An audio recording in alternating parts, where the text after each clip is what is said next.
Welcome to the Skeptic Zone, the podcast from Australia for science and reason.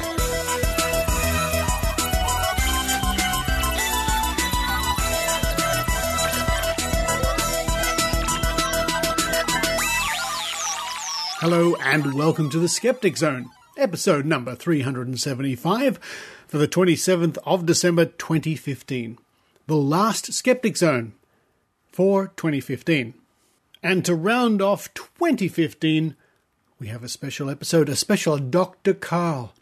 Dr. Karl, now those people in Australia, they don't need any prompting to know who Dr. Karl is. For those people listening internationally who may not have caught up with Dr. Karl, I guess one way to look at him is that he's the Australian Bill Nye, or Bill Nye is the American Dr. Karl, something like that. He has been a media presence in Australian homes for decades, and he always has something interesting to say, a strong supporter of science, and indeed he is a previous recipient of Australian Skeptic of the Year. So this episode of the Skeptic Zone is a special conversation with Dr. Karl Kruszelnicki. I caught up with him just the other day at Sydney University, and we chatted about chocolate, naked mole rats, the gullible generation, human evolution, DNA, Arnold Schwarzenegger, and much more. But now it's time for me to run downstairs, make up some chocolate chip pancakes. Oh yes. While I'm doing that, I hope you enjoy this episode of The Skeptic Zone.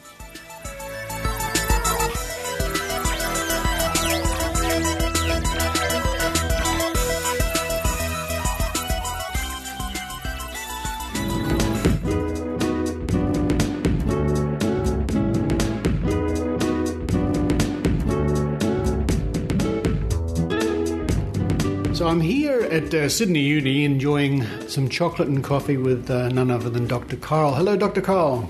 Ahoy, with my mouth full of chocolate. I have this perverse thing where I like to maximise the pleasure, and so I let it melt in my mouth. Now, this is one of God's little jokes again. There are 6 main crystalline forms of chocolate, and the one that's the most delicious, the one that melts in your mouth, and there's a range ranging from melting in your mouth all the way to something like candle wax. The one that melts in your mouth is the most unstable. Once again, got one of God's little jokes. God is just full of it. Jokes, that is, isn't it? Yes. Oh, really stuffed up on the knee joint. Hip joint I can go with. Knee joint, forget it, mate. You must have had a holiday. I saw you talking about the body and things like this. I saw you just the other day on TV talking about the naked mole rat and immortality. Oh, now that's love the naked mole rat. Yeah.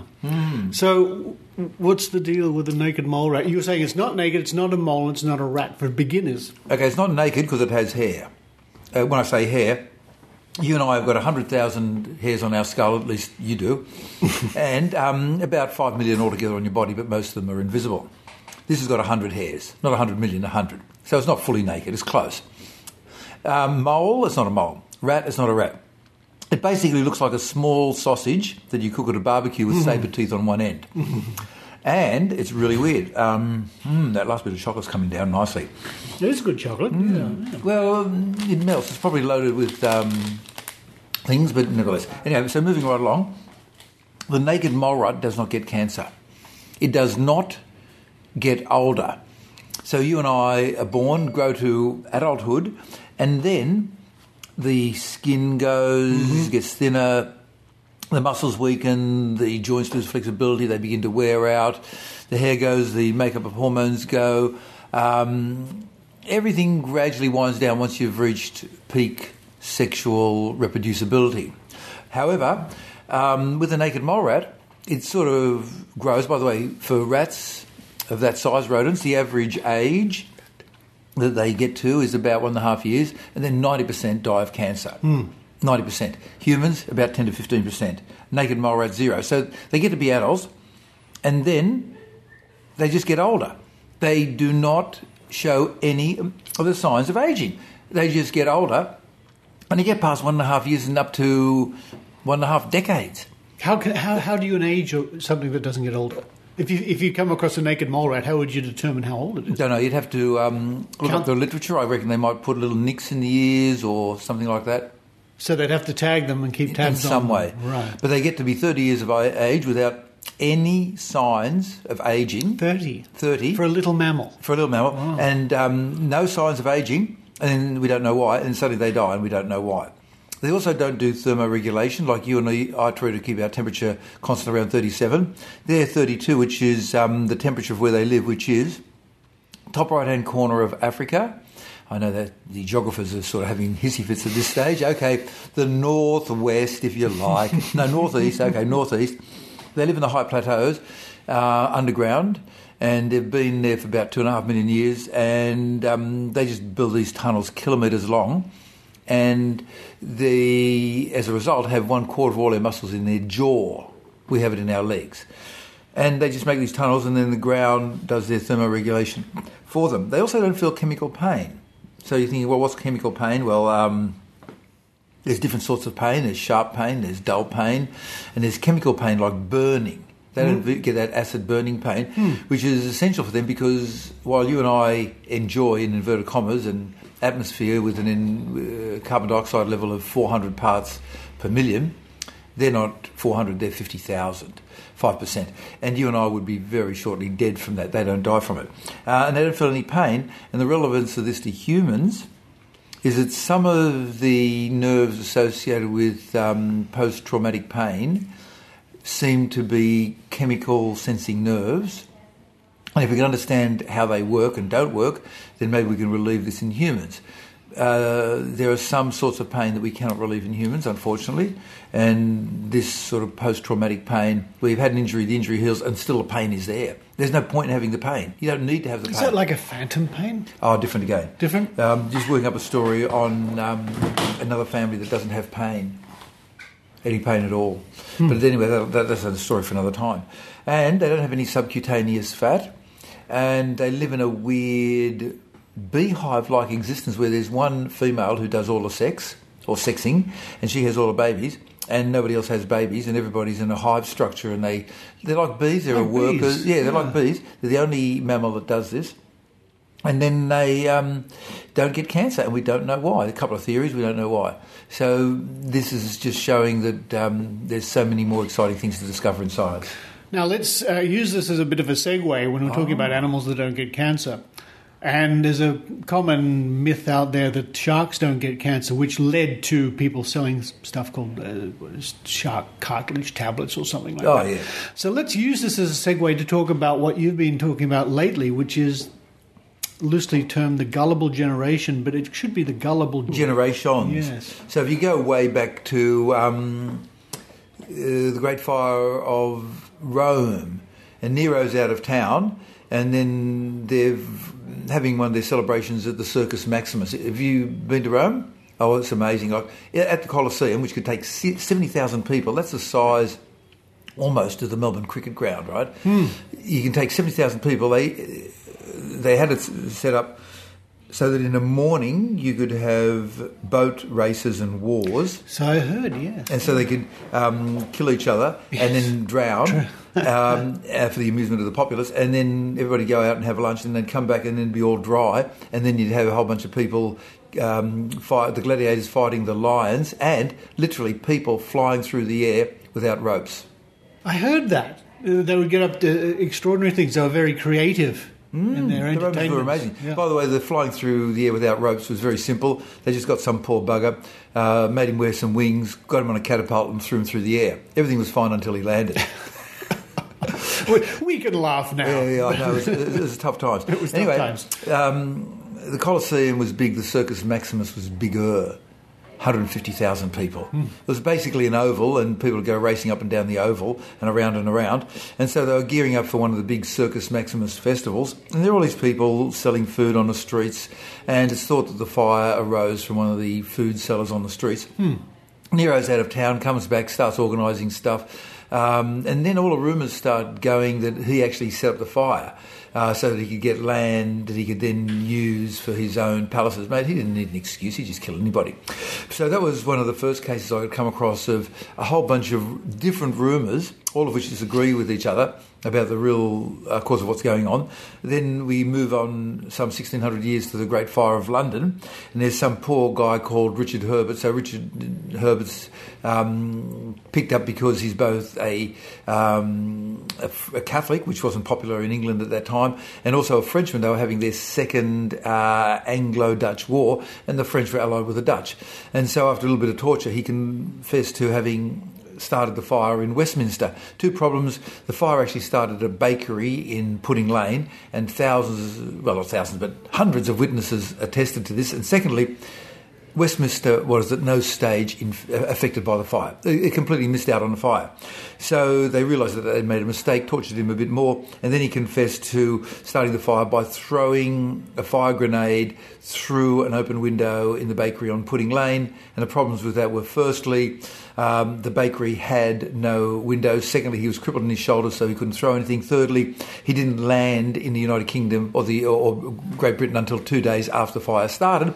But he was guilty of being a Catholic and French, and so therefore he got hung. And the rumour was so powerful that the populace were so infuriated with him that as his body was lowered from the gallows, they tore him apart, literally, while he was still sort of twitching away. They tore him to pieces. Nothing's changed. I mean, we get these rumours going around, especially now in social media, and people still would rather cling on to the first thing they read as fact and then proceed down that line. It's quite staggering. It is strange. It continues in the Middle Ages, like the classic case, or more recently, is that the ancients used to think that the world was flat. If you read my 25th book, that turns out that was started both simultaneously by coincidence in both France and the United States, as an example of, hey, here we are in 1880, we are masters of the universe. God, we are so sophisticated. You know, back in the old days, they used to think the world was flat. Right, and it didn't. Like anybody who's taken a sailing boat out to sea, and you see a ship come over the horizon, firstly you see the tip of the mast, then you see the other bit, right? They knew the world was round. That was put to me once. It was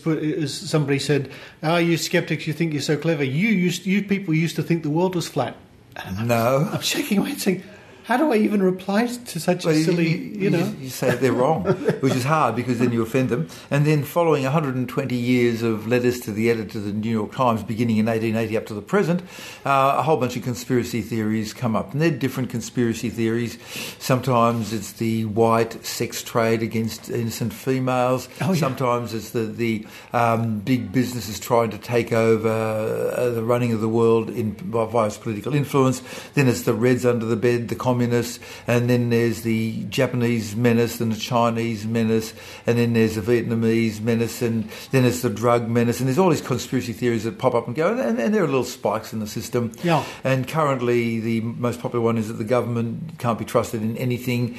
And so I see the media as just being a way of spreading the myths to the gullible more quickly. So before, it used to take weeks or years. Like I had a friend who was a car mechanic mate of mine, and he was really into car mechanics and not much into anything else. And about 15 years after everybody else, he started getting into the big business conspiracy. And everybody's saying, oh no, that's so 1985, man. It's the year 2000 now. So the thing about the social media, it gets everybody up to speed immediately. Yeah. And it's, so we have a whole bunch of myths, and they seem to arise either from the media itself trying to get stories out, or from false marketing, false advertising, false publicity, as well as human frailties. Yeah. Like you've probably seen the video where there's a bunch of people playing the game of basketball, and you've got to count the number of times the ball goes, and you're busy concentrating on how many times the ball is bounced by the white team, and you're concentrating on what the people in white are doing, and then this black gorilla walks into the middle, like a human in a black gorilla suit walks through, stops, faces the camera, bends down, bangs himself or herself on the chest, and then straightens up and then walks off. And half the audience don't see that. Is that called attention blindness, or some phrase like that, where you're so focused on one thing, something else can happen, which is completely not registered? All right, and that's symptomatic of the fact that all you see in reality of the whole world is, and I use the word see literally in the vision sense, all you see is an area the size of your thumbnail when you hold your arm out. So if you get your arm and hold it all the way out and you look at your thumb about mostly best part of a metre away from you, that size of the thumbnail is all you see in focus. And everything else, Well, you walked into the room and your eyes went flicker, flicker, flicker. Oh, Carl's got pink pipes in a bright orange office with perspex. Well, I saw the cardboard cutouts behind you. That's what. Yeah. Oh, well, hang on. Don't speak against Tay-Tay, mate. She's hot. And then you flick around and then you build up this virtual reality, and then all you see in focus at any given moment, sharp 3D focus, is an area the size of your thumbnail. Which is all you really have to. Right, but you can't. Your brain cannot handle any more. No. The data there is so huge that your brain has to simplify it down, and then just to alert you to the fact that there might be a killer carrot or rabbit on the side, you've got motion detectors that you see, something's flicked in my right field or left field, I'll swivel over and look at that, and suddenly that's where you bring your thumbnail of attention to. Yeah. So the other factor involved in why we go for conspiracy theories is that not only is our vision so complex that our brain has to do massive simplifications, the whole universe is complicated and we've got to simplify everything down. And so with regard to visual illusions, I like Carl Tyson deGrasse Tyson. Which one is it? Neil. Okay. Neil deGrasse Tyson. Neil deGrasse Tyson. I was close. I got 1 out of 3, right? I can understand why you mixed up Carl in there, because he was a student of Carl Sagan. Yeah. Okay, so he said you shouldn't call them optical illusions, but brain failures. And they are. So the basic concept is that the universe is hideously complex. Mm-hmm. And we just try to make up theories to understand what's going on. And we've got the media and the advertisers and the people with the vested interests telling lies to us at all times.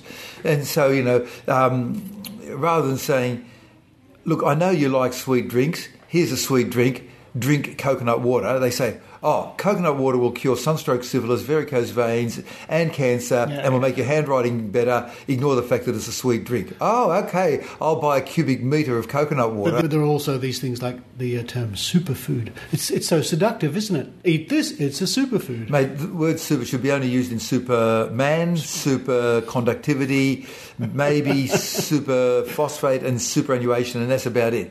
I actually went reading through why chia seeds are superfood. Do you remember chia seeds? They're so 2 years ago. You know what? There are so many things that come and go that I can't keep tabs of everything. So turmeric's the latest one of them. Oh, really? Yeah. Oh, God, give me a break. So with the chia seeds, when they came out, I went reading through what they had in them, and they're fairly high in omega-3s, which are part of a well-balanced diet. But to get what you need for your daily intake of the various things that they thought were very good in there, you'd have to eat 100 grams of these seeds a day. Now, I have chia seeds just for fun because I like the taste, and I like the way that when you sprinkle water or yogurt on them, they swell by 17 times in volume, and they give this nice gelatinous feeling, and they go between your teeth. And then after you've had them for breakfast, so I cut up fruit and then various nuts, and I have them, and then they're between my teeth, annoying the heck out of me, and then it says, "Okay, Carl, use your dental floss, remember?" And then I'm forced to use my dental floss, right? And I love them for that. But to think that they will cure cancer, sunstroke, is a complete lie. But, they're just sort of part of a balanced diet, and you drift in and out of them. Yeah. And the whole superfood thing is crazy. I can tell you what the next one's going to be. Yeah. I bet you $1 I'm right on this one. Yeah. Cashews. Cashews? No, cashew juice. Cashew juice? Now, you know the cashew nut? Yeah. It's a nice nut. It's got fats and proteins. You need a lot of cashews to make cashew juice. So what happens is, I read about this in the New York Times a while ago. So, by the way, I recommend people read this for fun. It's 10 issues, 10 articles free a month, or you pay $15, and it's all you can eat. And they were talking about how the various, how do I call them, fairy dust drink manufacturers. So I've done gigs for these people, the big soft drink people, and they laugh among themselves. Mate, we just get water and we put a bit of fairy dust in it, and the public fall for it. Bloody idiots. So the fairy dust drink manufacturers, right, the big ones, have been buying up the cashew apples around the world. So think of a plum, a smallish plum. So you come up to this thing that's the size of a smallish plum, and you rip out the cashew nut. Yes. You then throw the rest of it away. Yeah. And so what they're doing is buying up the rights for all of these cashew apples. The wet squishy thing around the cashew nut that you eat is called the cashew apple.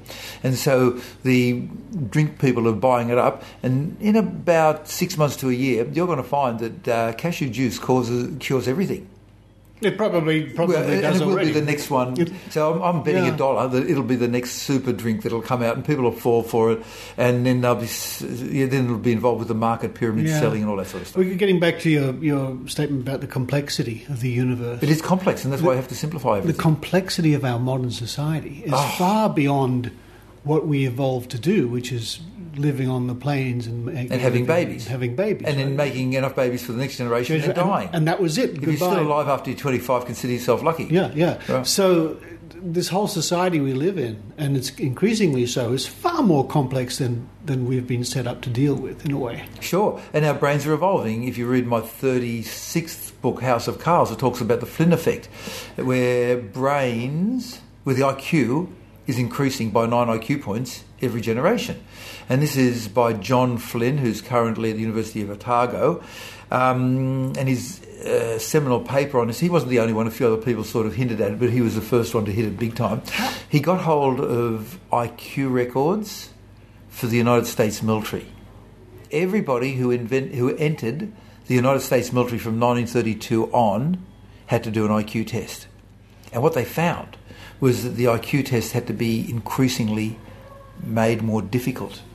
Because what you do is you give an IQ test to, 2,000 people or 10,000 people, and you have in there tests of knowledge, what's the capital of Mexico, and word linguistic tests. If sandwich is to footlace, so crumulent is to bugger if I know, right? And then matrices, and what is this expanding series? And there's a whole bunch of things, and it's not perfect, but it's a good first approximation. And what you do is you set it up so that the average of your entire population is 100.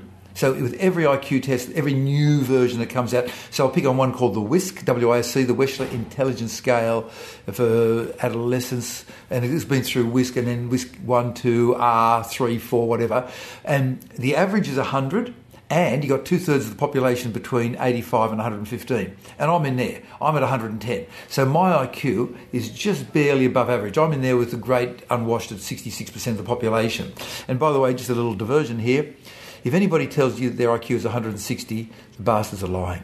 I've come across a few of them, and I don't know why they love the number 160, but when you follow it through, you find they just made the number up. But anyway, getting back to the IQ test, and so they've had to be scaled upwards by 9 IQ points every generation. That's a lot. And it's not just in America. It's in all of the developed countries of the world that are wealthy enough to afford giving IQ tests to a whole bunch... to a large percentage of the society. We can't be evolving at that rate. We don't know. Well, I'm using here as my role model... Is it a wider definition of the word evolve? Well, evolve, epigenetics... I use Arnold Schwarzenegger as my role model for advice in things regarding renewable energy and hard work. And he did not build up his muscles by lying on the lounge, watching TV, drinking beer, and thinking, I really want some muscles. I'll drink more beer. No, he actually went out and he worked at it. Regardless of what else he did. He certainly did, He worked at it. And what was wonderful about Arnold was that he was the first tall person who had symmetry. So you'll notice that many actors are short. So Tom Cruise, for example, beautiful symmetry, but short. Yeah. It's hard to get a big person to be symmetrical. So you look at his abdos from the early days, and he's got the 6 tendinous intersections, and they're dead square. Yeah. And he was symmetrical from one side of the body to the other. And he was the first tall person to be able to do that. And have you seen his movie Pumping Iron? I have it at home. Oh, it's a great movie. Yes, so that's why I know he works out. Yeah. So it's an opening shot, and the camera comes past these diminutive ladies, ballerinas at a ballet bar, and it's sort of lady, cameras panning along, pan, Arnold! And then suddenly there's this guy, his leg is equal to their mass, right? They must weigh 40 kilograms, he's probably 120, right? At least. But he's just huge, and he's working at the ballet bar on top of his muscle work to try and get himself symmetrical and square. And so in the same way, your muscles get bigger if you work at them, so do, I think, does the brain. And our society is providing the impetus. So, but you don't pass that on to the next generation. The society itself well, firstly, you can via right? Well, you can via epigenetics. You know, the Dutch hunger winter. Okay, remind me that. We'll come back to that. But the society itself is continually changing, and so to change. Now, the answer is we don't know. But right. Here's two possible things. Number one, back in the year 1900, only 3% of people had jobs where they sat down and thought. And then they told the other 97%, you go over there, pick up that fence and carry it somewhere else. Yeah. Nowadays it's 35%. Number two, the world has become more abstract. You go to a kid of 1900 and you say, hey, kid of 1900, cat, dog, tell me what's happening with a cat and a dog. And the kid will go, the dog chases the cat. Today, the kid will say, well, obviously they're both mammals. Yes. And then the other factor is the epigenetics. So where changes can be passed from generation to generation, which almost sounds like Lysenkoism. So the DNA doesn't change, but the way that it is read changes. And this was seen in the various Scandinavian hunger winters, but more recently in the Dutch hunger winter. There's a movie called A Bridge Too Far about the Second World War, where they're trying to get to a bridge in Arnhem, as in Arnhem Land, but in this case in Holland. In Holland, yeah. So it's the Second World War, the tide has turned against the Nazis, the Allies have hit the mainland of Europe, they're heading for this bridge in Holland, they're trying to get there before winter, they don't get there, but to help them, the Dutch rise up against the Nazi oppressors, the Allies don't get there, everybody's stuck for winter. It's an uncommonly savage winter. And then the Nazis punish the Dutch by starving them. And many people die. And as you would expect, in addition to people dying, the old and the frail die, the young and the frail die. And women who are pregnant, if they can survive, give birth to smaller babies. There's no surprise. It's terrible, there's no surprise. What is surprising is when those babies grew up as women and had babies, they had smaller babies and it continued into the next generation. And this is called epigenetics. So think of the DNA, and there are hundreds of ways to think of it, but let's just simplify thinking of the DNA as a blueprint, and you choose to read this part of the blueprint differently. So the blueprint is still there, and it's called epigenetics, and one form of epigenetics, epi means around, genetics is genetics, is that you put methyl groups onto parts of the DNA, and that affects how they're read. And so it might be that in your case, at a certain stage, the volume knob for producing growth hormone was turned on, and yet for these babies, they've still got the part of the brain that makes growth hormone, but the volume knob was turned down. So there was a methyl group stuck onto the bit of the DNA saying from the mother, mate, this is a bad time to grow babies. I'm going to make you small as well, and then you'll make your children small, and after a couple of generations you'll revert to the mean. So there is a sort of Lysenkoism. Yeah. The reason that, just as another diversion here, this inheritance of acquired characteristics was poo-pooed and laughed at, because they said, the giraffe got called because it kept on stretching its neck, and it kept on reaching up to the taller leaves. And it was especially loved by the Soviet Union, and this actually led to massive crop failures because they was just wrong. Yeah. And Lysenko was loved by Stalin because what he was saying was, if we can apply changes to the populace, we will then get them giving birth to better babies, and we will overcome the evil, decadent West, the inheritance of acquired characteristics. So it does turn out that you can get that happening. And so now, to a weak degree, via this epigenetic phenomenon, so an overweight father can give birth to, can father a child that will be more likely to be overweight. A woman who grows up entirely in a very smoggy atmosphere, and the day before the baby is born, moves to beautifully clean air. She's moving from an area with high asthma to low asthma, but her baby carries the risk of high asthma. It is born as though it is still, and when it's born, it has asthma at the rate as though it was living in a dirty environment, even though it's living in a clean environment. So the dirty air that comes into the lungs of the mother somehow then goes through the umbilical cord onto the baby's DNA and then adds methyl groups. When I'm talking about epigenetics being involved with methyl groups, we'll discover that there's more than just methyl groups. There'll be bloody everything. But at least in a simple form, it changes how the baby's DNA is read, so it's more likely to have asthma, bearing in mind that there is no such disease as asthma as a symptom, not a disease, but that's too complicated. We were talking then about conspiracy theory. We are. Right, so the world is complicated. The world is complicated. I'll give you an example here about how our own brains, to simplify things, create conspiracies. So this is the Godfather thing. In America, there's a pizza chain called The Godfather, been around for a while. It's a chain, it sells pizzas. You like pizzas from a chain, they're pizza from a chain. And in 2011 and 12, the guy Cain, C-A-I-N, not McCain, but Cain, Matthew Cain, somebody Cain, decided that he would run for the Republican nominee for being put forward by the Republicans as their candidate for being a president. And he sort of blossomed for a while, then faded away. And it turned out that it came into the public knowledge that 15 years earlier, 1.5 decades earlier, he had been the CEO of Godfather Pizzas. Then they carried out a survey, and it was found that if you were a Republican, you thought that, God damn it, these Godfather pizzas taste better than ever. And if you were a Democrat, you thought they were worse. Obviously, they were the same. They didn't sort of pick out the voting demographic of each person and throw anchovies into one and mud into the other. So it just shows you how something as simple as a political thing, a political alliance, changes how you believe. So a random person comes in through the door, and suppose they've got on their chest a little badge saying Young Labour Party, Young Green Party, Young Liberal Party, it will affect how you deal with them, and it shouldn't. It shouldn't. It shouldn't. But it does. Well, it's up to us to be enlightened enough and overcome it. Well, we'll take a short break, Carl, and when we'll come back, we'll wrap up with some ideas that we might have about how people can, in fact, overcome this.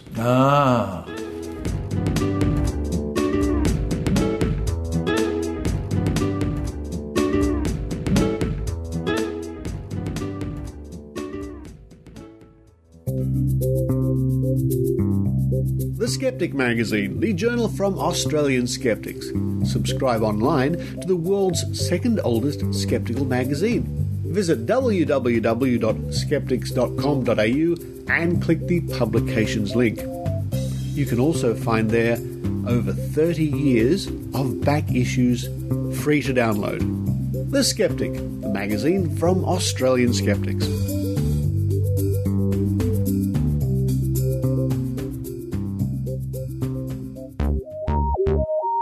Did you see that UFO sighting that made the news? What did that latest study about alternative treatments really say? Is this photo making the rounds real or a hoax? Doubtful News is a unique website featuring news about pseudoscience, the paranormal, anomalies, and questionable claims framed with a skeptical view.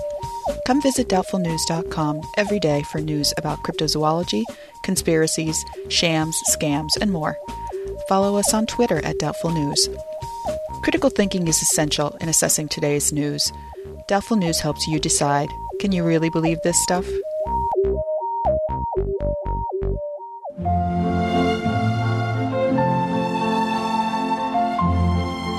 Ein großes Hallo an alle deutschen Zuhörer des Skeptic Zone Podcasts. Wusstet ihr, dass es auch in Deutschland einen Skeptikerverband gibt? Für weitere Informationen über uns und das Skeptiker Magazin besucht www.gwup.org. Ich wiederhole, www.gwup.org und unsere offiziellen Facebook, Twitter und Google Plus Seiten.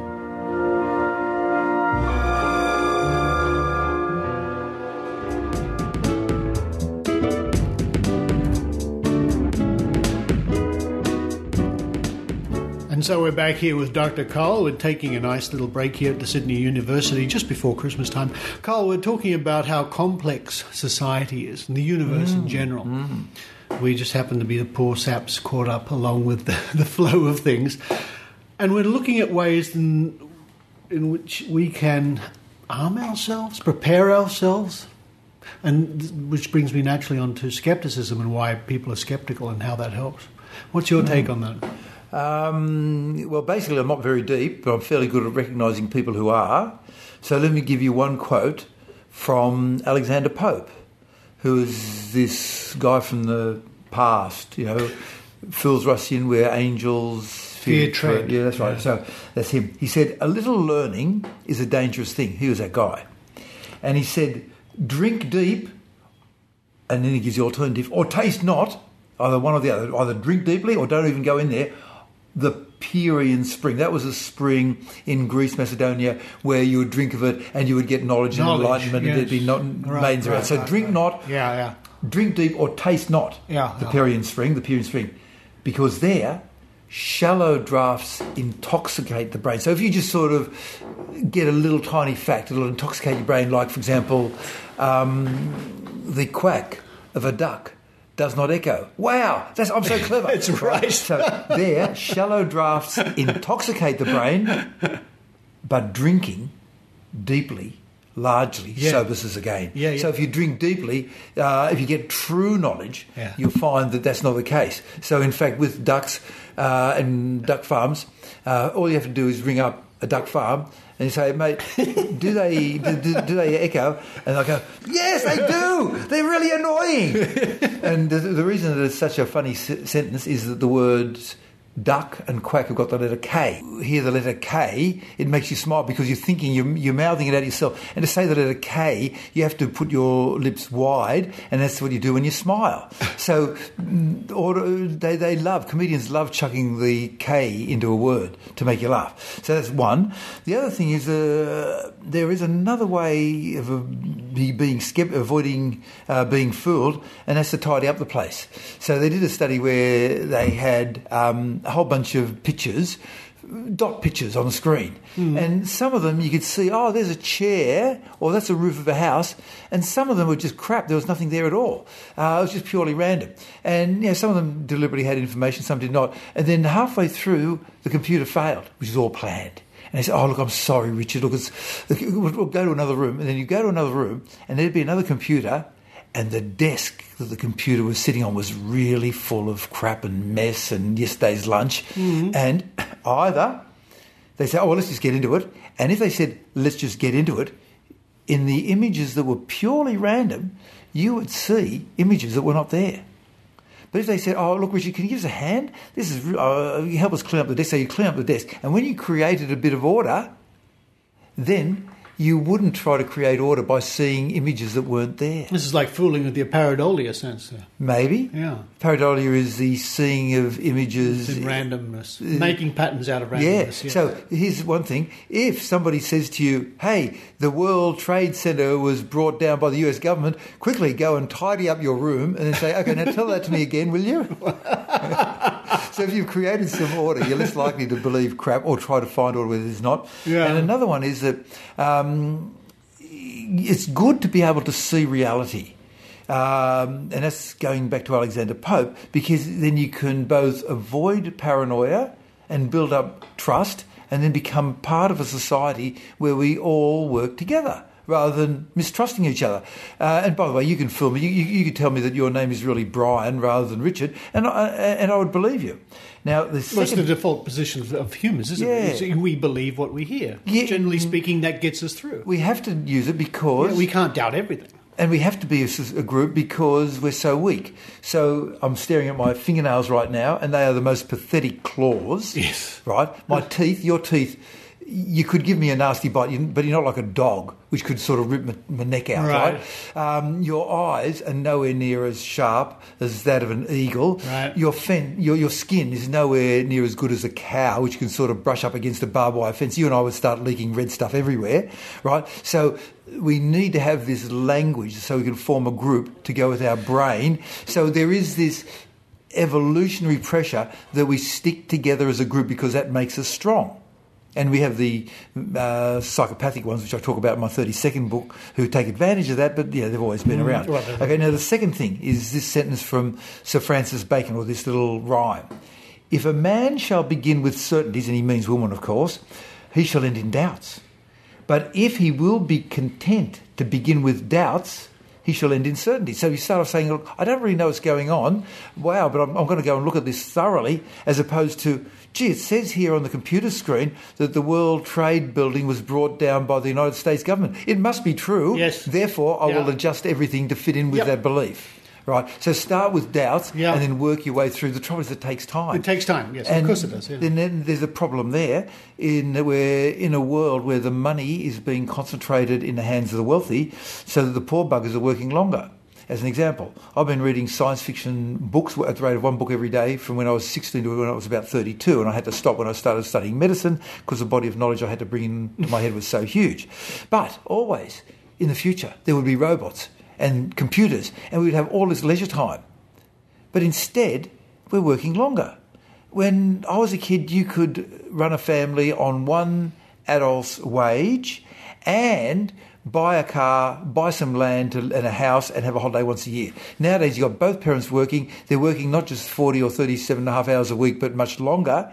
And they've got toys like thin-screen TVs. But the important things, like education, are much more expensive. We've been conned.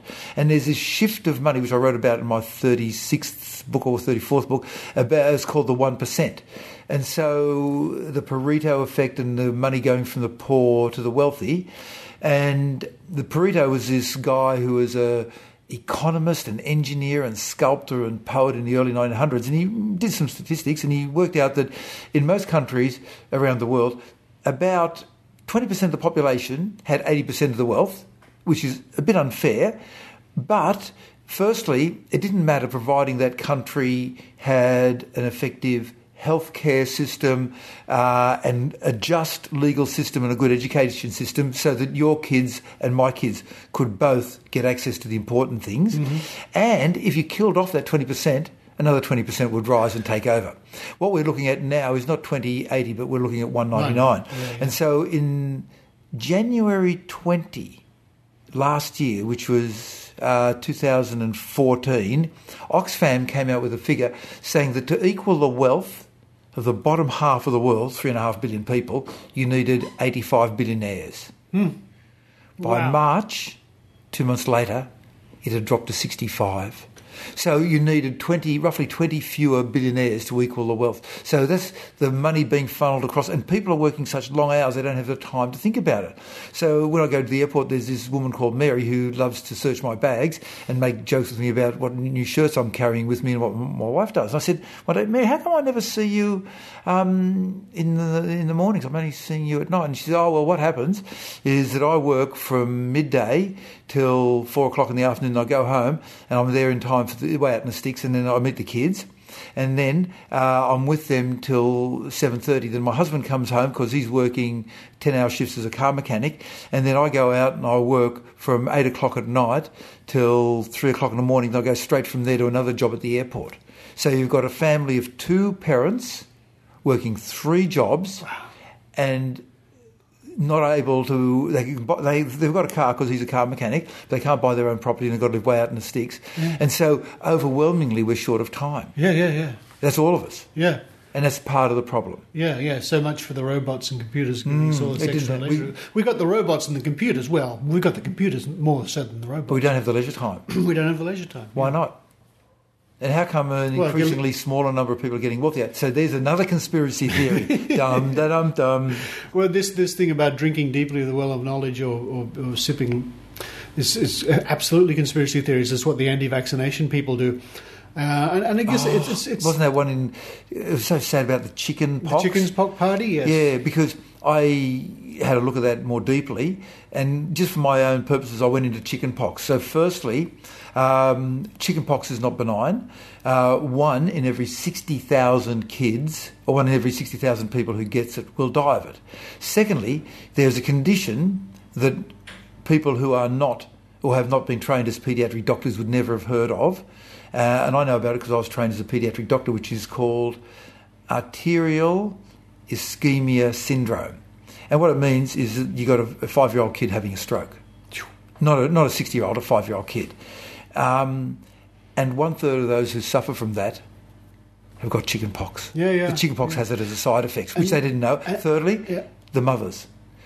A large percentage of the mothers, when infected with chicken pox between the age of 0 and 6 months, have kids with all sorts of nasty abnormalities. And then finally, long term, 4 and 5 decades from now, half a century from now, 1 in every 5 of the kids who got chicken pox is going to come down with shingles. Yeah. And shingles can range from, I've got this bit of a rash on half of one stripe on my body that's gone away, all the way to I'm paralysed in my legs, my muscles are too weak, I've now got relentless pain for the rest of my life. And blindness. And blindness. And blindness. And so many eye-brain disorders. Yeah. And yet, the people who say, chickenpox is just a childhood disease that goes and doesn't affect you again, they have not got the full information. So that goes back to Alexander Pope. Yes. And then drinking deeply of the well of knowledge, not just superficially. Well, it's what we do, Carl. We keep trying to encourage people to drink deeply. It's not easy. No. It's complicated. And they don't have time. If they're just working flat out to try and pay the bills, and then one of their friends says, don't get your kids vaccinated because I didn't, and then a second friend says it, and then a third, they don't have the time to go and drink deeply because they're working so hard, the poor buggers. But then again, to their way of thinking, they have drunk they've gone, deeply. they're assuming that their friends have. But even still, they will use Dr. Google. They will listen to their friends. They will read the bad information, and to them, they have done their research. Well, the trouble with Dr. Google is it's easy to misread it. So firstly, you can pay to have your home page put up there high, and secondly, high in the list of search engines, and secondly, the fossil fuel companies have been funding literally thousands of disinformation sites around the world. So if you go searching on the web and say, really, is Antarctica increasing in ice and is the world cooling down, you get one of these deliberate disinformation sites. So you can't just trust the first thing that you read. Yeah. And you never have been able to either. Like, there's a fact that if I give you a sentence on a screen about the New World Order and how the United Nations is trying to turn us all into slaves, if I give that to you on a screen in bold serif typeface, which you can read easily, or sort of faded sans serif italic, you won't believe it. Easy to read, you believe it. Hard to read, you won't believe it. So we want to simplify. It's part of wanting to simplify the world down. And what you find is if somebody were to say to you as a barking mad person lying in their own vomit, surrounded by dogs licking their wounds, they give you a bit of paper saying the world is cooling down, you wouldn't believe them. But if it's on a computer screen, oh wow, I can read it easily. It must be true. Presentation, right? Presentation counts. Absolutely. It's making mistakes. I make mistakes all the time. Like, so I've already come across 4 mistakes in my latest book, Short Back in Science, and there was one mistake I made about why your fingertips wrinkle. You know, you go into a bath and you stay there for a long time. Like prunes. Yeah, they prune. I got that totally wrong, and I got that wrong for 2 decades. But as soon as I found out, I said so immediately and publicly, in both on my podcast and in writing on my homepage, I had made a mistake. I didn't try to cover it up and say, oh, no, what I meant was this. I said, I done wrong. Yeah. This is where I was wrong. Which is the scientific method. Indeed, which is counterintuitive. Scientists are different. I remember I was sitting down at the professorial table in physics when they used to have such a thing at morning tea, and I asked them a question about water droplets. And so somebody rang into Triple J and said, oh, yeah, man, I've been smoking all this dope. Oh, you can't say that in Triple J. Oh, I've been smoking all these bongs. Can't say that. I've been smoking. Yeah, can't say that. I've been contemplating, while it's been raining, on my veranda, and there's some rain, there's some little puddles out the front. And sometimes the wind blows from the north, the south, the east, the west, and so the raindrops come from different directions. But no matter what direction the raindrops come from, the ripples are always circular. And I said, you sure? He said, yeah. So I ran it past the clever people in physics, and we argued about it backwards and forwards, and all these professorial people said it. And then finally, one of the deep professors, after about 20 minutes as we were coming to the end of tea time, said, I've got it. And everyone looked at him and he said, all that the wind does, and gravity, is provide the initial impulse to the water. The speed at which the ripple travels through the water is entirely dependent upon the characteristics of the water, the speed of sound in water. So you might end up with the water droplet coming at an angle. It might be, say, 3 millimetres by 2 millimetres. It might be slightly oval. But when it expands, it's 100 millimetres by 101, 200 millimetres by 201 millimetres.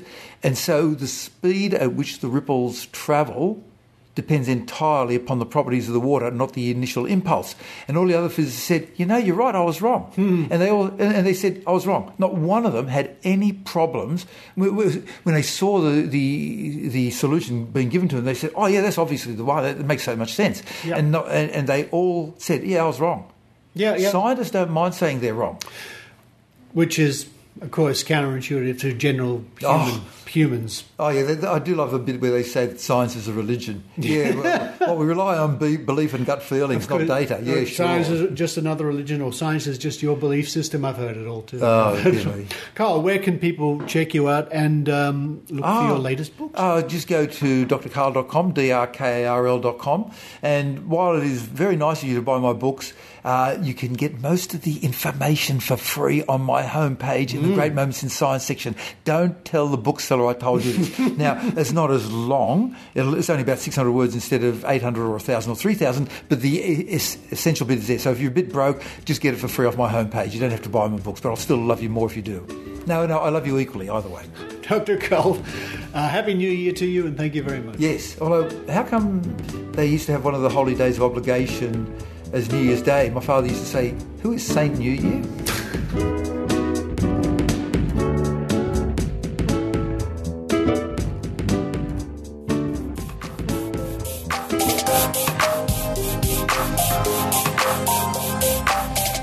Want to help support the Skeptic Zone and look pretty damn stylish while you're about it? Visit Mr. Cat's Origami Jewellery.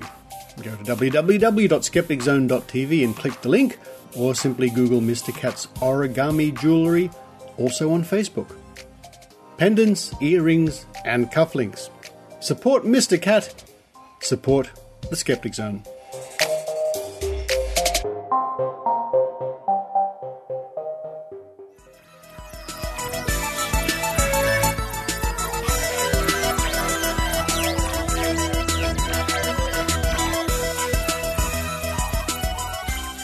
Thank you for listening to the Skeptic Zone, and thank you very much, Dr. Karl. Now, I've invited Dr. Karl in 2016 to come along and join us at Skeptics in the Pub in Sydney, which is the first Thursday of the month, every month, at the Crown Hotel, which is at the corner of Goulburn and Elizabeth Streets in Sydney, just near Museum Station. Everybody's welcome. Come along, have a drink, have some dinner. If you're a believer, a skeptic, or whatever, come along and hopefully have a fun evening. Now, something that's been brought to my attention over the last few weeks, it's a product called Patched, P-A-T-C-H-D, or apostrophe D. Oh, yes, the new wonder product. It's the size of a little chip, and you stick it on the back of your phone, and it will protect your health. Or will it? They're being very wishy-washy with their claims. I wrote to them saying, you're making quite amazing health claims here. And they wrote back saying, we're not making any health claims. Judge for yourself. This is an interesting exercise for you budding skeptics. If you go to www.patched.com, Patchd.com, click the menu link, and then you can click on How Patched Works, which I'm clicking on right now. And you can read about their science. And what you might consider doing then is going to Facebook, to the Patched site on Facebook, and leaving your polite comments. Please feel free to question them about the science. Now, needless to say, quite frankly, I'm skeptical. Quite skeptical. But there's your holiday project, if you so desire. Why not check out Patched, have a look at the science, and you can let them know whether you agree with their science or don't.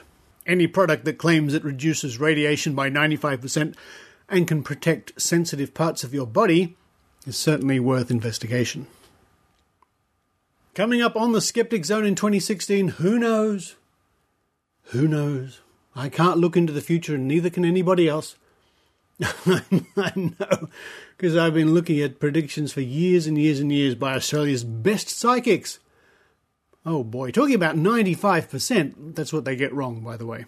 But doubtless, over the next few weeks, you'll see various people who claim to be psychic popping up on morning television, in the newspapers, making all sorts of predictions for 2016. I make no predictions for 2016. Except to say that I think it starts on Friday. Have a good New Year's Eve, everybody. Be safe. Don't drink and drive. Really, just don't. But for this week, for this year, this is Richard Saunders, signing off from Sydney, Australia. You've been listening to the Skeptic Zone podcast. Visit our website at www.skepticzone.tv for contacts, an archive of all episodes since 2008, and our online store. Please support the Skeptic Zone by following us on Twitter @SkepticZone, liking us on Facebook, and leaving a review on iTunes. You can also show your support by subscribing via PayPal for as little as 99 cents a week. The Skeptic Zone is an independent production. The views and opinions expressed on the Skeptic Zone are not necessarily those of Australian Skeptics Inc. or any other skeptical organisation.